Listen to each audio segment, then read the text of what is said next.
Tem uma pergunta que veio lá do Discord, né, que ela veio assim, do Jacinto, ela falou assim, ó: "Olá, gostaria que abordasse sobre recomendações do que deve ser usado em projetos profissionais, né. Por exemplo, um dos vídeos do Balta sobre CRUD, ele menciona que estava usando data annotations para simplificar, mas a abordagem mais correta não seria essa", tá. Vamos selecionar aqui em partes, tá. Então, o primeiro ponto que eu queria comentar com vocês é assim, ó, projetos profissionais, tá. Tudo que a gente coda, tudo que a gente codifica, desde um to-do list até um CRUD, é um projeto profissional, tá? Se você for para um projeto profissional, você vai ter telas CRUD para fazer. Não tem distinção, tá? O pessoal fala, e no mundo real? O mundo real é esse que, espero, né? Acredito que talvez seja uma simulação que a gente vive, né? Mas pra gente é o mundo real. Então já tá valendo, tá? Então, aprender CRUD, saber bem o CRUD, vale muito a pena, porque, de fato, isso aqui já é mundo real, tá? Você vai precisar fazer telas CRUD lá no projeto, tá? Eu entendo que tem coisa bem mais avançada e sim, precisa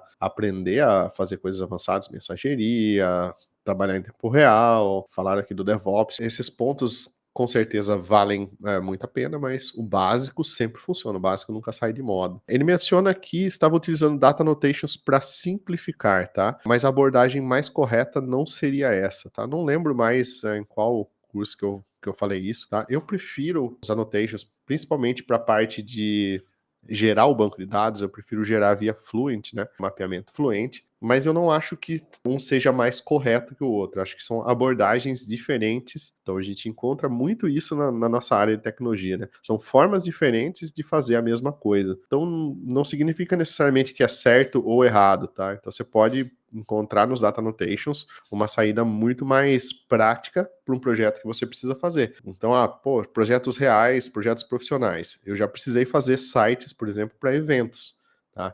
Então, o site para evento, por exemplo, ele vai ser usado às vezes uma vez no ano e depois vai ser descartado. Mas não deixa de ser um projeto real, tá bom? Então, mas nesse projeto eu não vou usar Clean Architecture, não vou usar Domain Driven Design, não vou usar nada disso, entendeu? Porque não vale a pena. É um projeto, ele tem um curto prazo de vida ali, eu não vou dar manutenção nele, não vou fazer quase nada nele, tá? Então não vale a pena. Por isso é importante saber, ter um leque grande de possibilidades, para você saber aonde você pode aplicar algo mais rápido, prático, e onde você precisa de fato demorar mais, tá? Então esse é o feeling, na verdade, mais de senioridade, assim, né? Você vê muito júnior, às vezes que sabe Clean Architecture, que decorou Clean Architecture, então ele sabe o que é um model, o que é uma entidade, ele sabe que não pode referenciar tal, só que ele aplica em tudo. Então daí você vê que mesmo ele sabendo o que é Clean Architecture, ele conseguindo criar um projeto Clean Architecture, você consegue descobrir que a pessoa não tem um certo nível de senioridade, porque ela não consegue ainda medir aonde que ela deve usar, tá? E essa medição, ela vem com o tempo mesmo, né? Um termômetro que a gente tem ali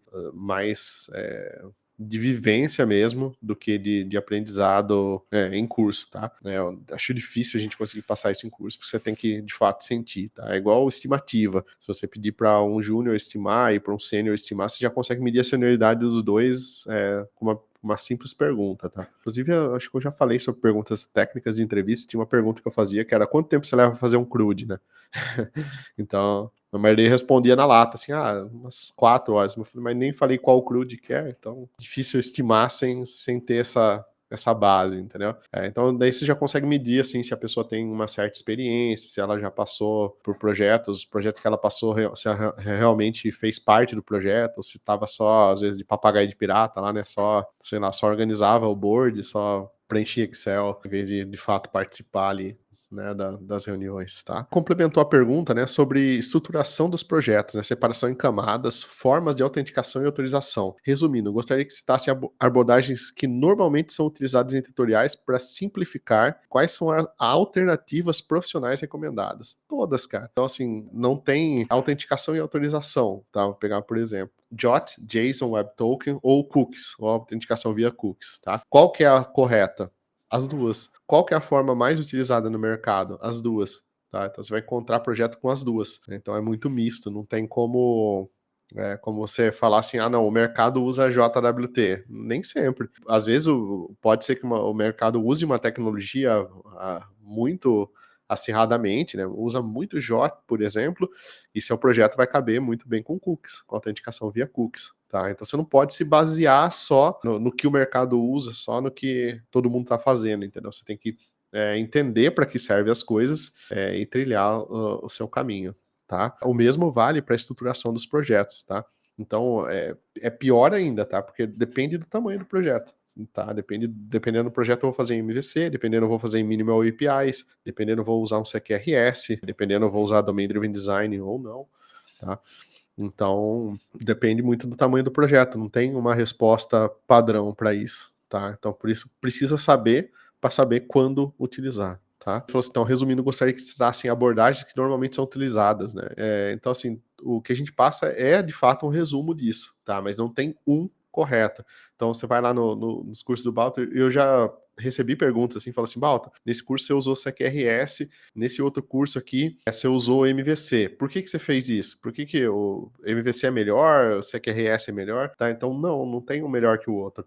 É porque você precisa de fato experimentar, conhecer, para quando chegar uma necessidade, você conseguir aplicar uma das coisas que você sabe para aquela necessidade, tá bom? Beleza?